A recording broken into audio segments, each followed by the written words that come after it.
আমাদের সিকিম ট্রিপে আজ ছিল ডে 5 আর লাচুংয়ে আমাদের সেকেন্ড দিন।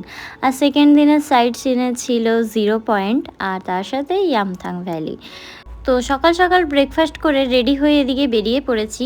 আর ওপরে কিছুটা রাস্তা উঠতে এইভাবে যে স্নোফল পাবো হঠাৎ করে, সেটা ছিল অবিশ্বাস্য। কারণ আমরা গেছিলাম মনসুন সিজনে, মানে মনসুন সিজনই বলা যায়, যদিও এখনও পুরোপুরিভাবে শুরু হয়নি, কিন্তু যা বৃষ্টি হচ্ছিল 0 পয়েন্টে আদৌ আমরা গিয়ে বরফ পাবো কিনা সেটাই সন্দেহ ছিল। তার মধ্যে উপরি পাওনা তো এই স্নোফল, আর ফার্স্ট টাইম এরকম স্নোফল দেখতে পেয়ে মনের মধ্যে যে কী আনন্দ হচ্ছিল সেটা মুখে বলে প্রকাশ করা যাবে না। লাস্ট টাইম যখন স্পিতি গেছিলাম তখন নাকুয়ার কাজাতে রাত্রির দিকে স্নোফল হয়েছিল, তবে সেটা খুবই অল্প পরিমাণে, আর আমরা তখন ঘুমাচ্ছিলাম, সেটা দেখতেও পাইনি।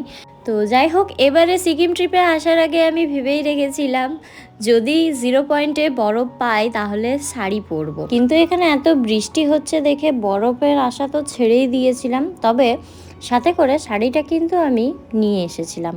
তো লাচুংয়ে আসার পর হোটেল থেকে দূরের পাহাড়গুলোতে হালকা হালকা বরফ দেখতে পেয়ে আমার মনের মধ্যে একটু একটু করে আশা জাগছিল যে পরের দিন 0 পয়েন্টে গিয়ে খুব বেশি বরফ না পেলেও একটু হলেও পাবো। তো যাই হোক, অবশেষে আমরা পৌঁছে গেছি এখন 0 পয়েন্টে।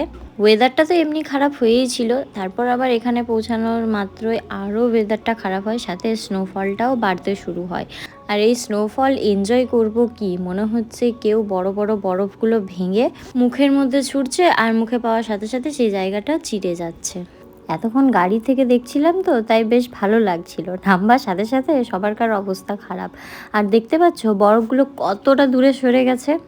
আর এখন ওখানে হেঁটে হেঁটে যাচ্ছিলাম, তবে যাওয়ার পথে ওই স্নোফলটা মনে হচ্ছিল মুখের মধ্যে কেউ চিড়ছে, গা হাত পাগুলো কেটে যাচ্ছে পুরো।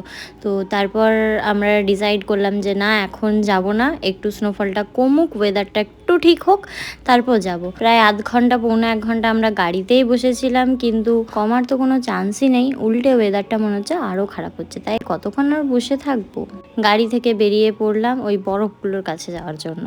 আমি আর আমার দুটো দাদা ছাড়া বরফ অবধি কেউ যায়নি, সবাই গাড়িতেই বসেছিল। লাস্টে যখন আমরা ফিরে গেলাম তখন শুনলাম না, ওরা 0 পয়েন্ট লেখাটা অবধি এসেছিল। তবে আমরা তো ঠিকই করে নিয়েছিলাম যে যাই হয়ে যাক, এসেছি যখন, এত টাকা খরচা করে গেছি যখন, অবশ্যই বরফ তো হাতে আমি ছুঁয়েই দেখবো। আর ততক্ষণে শাড়ি পরার কথা তো মাথা থেকে উড়েই গেছিলো যে যা স্নোফল শুরু হয়েছে আর ওয়েদারটা এত খারাপ, আমি তো শাড়িটা পরতেই পারবো না, তো গাড়িতেই রেখে দিয়েছিলাম।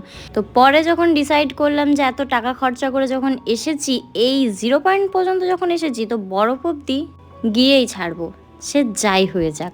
আর শাড়ি পরতে পারি না পারি ওটা তো অনেক পরের ব্যাপার, আমি বরফ অবধি যখন যাব শাড়িটাও আমি বরফ অবধি নিয়ে যাব, পরতে না পারলে সেটা আলাদা ব্যাপার। পরে যেন কোনো আফসোস না থাকে যে আমি চাইলে পরতে পারতাম কিন্তু নিয়ে যেতে পারলাম না বলে পরতে পারি। এখানে শাড়ি পরবো বলে ব্লাউজটা আমি আগে থেকেই পরে গেছিলাম। তো বরফের মধ্যে শাড়ি পরার ফটোগুলো শেয়ার করার পর তোমাদের অনেকেরই কোশ্চেন ছিল যে আমি ওখানে গিয়ে কি করে শাড়ি পরেছি, শাড়িটা কি আমি আগে থেকে পরে গেছিলাম, এগুলো নাকি এআই ফটো। তো এই যে তোমাদেরকে দেখিয়ে দিলাম যে আমি কি করে ওখানে গিয়ে শাড়ি পরেছিলাম, আর এগুলো কিন্তু এআই ফটো নয়, আমি শাড়ি পরেছিলাম। আর কি করে পরেছিলাম সেটা তো তোমাদেরকে দেখিয়ে দিলাম, তবে 2-1টা ফটো তুলতে পারলেও একটা কিন্তু ঠিকঠাক ভিডিও করতে পারিনি, কারণ আমার সাথে 2 গাধা গেছিলো। এক গাধাকে দিয়েছিলাম ফটো তুলতে, যে ঠিকঠাক ফটো তুলেছে, আমি পোজ দিতে পারিনি আলাদা ব্যাপার, আর এক গাধাকে দিয়েছিলাম ভিডিও করতে।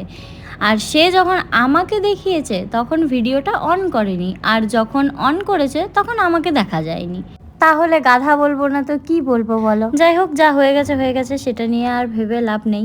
তবে এত কিছু খারাপের মাঝে একটা ভালো জিনিস হলো, এই পরিস্থিতির মাঝেও যে আমি শাড়িটা পরতে পেরেছি, এটাই অনেক। যাই হোক, 0 পয়েন্ট ঘুরে আসার পর আমরা দাঁড়িয়েছিলাম ইয়ামথাং ভ্যালিতে। যেহেতু বৃষ্টি হচ্ছিল সেজন্য ভ্যালিটা আমরা ভালোভাবে এক্সপ্লোর করতে পারিনি।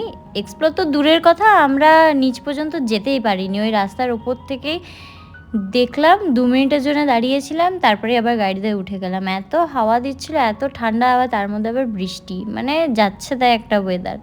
তো ওখানে দাঁড়াতে পাইনি বলে মনটা একটু খারাপ হচ্ছিল ঠিকই, কিন্তু একটু এগিয়ে এসে আরেকটা ফাঁকা জায়গাতে দাঁড়িয়েছিলাম, যে জায়গাটাও ছিল ভীষণই সুন্দর। আর ততক্ষণে কিন্তু বৃষ্টিটা কমেও গেছিলো। বৃষ্টি কমলে কি হবে, হাওয়া কিন্তু কমেনি, সেজন্য ভালোই ঠান্ডাটা লাগছিল।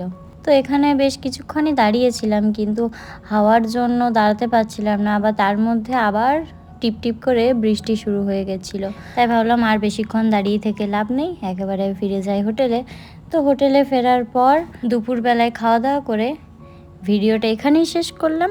আজকের মতো টাটা।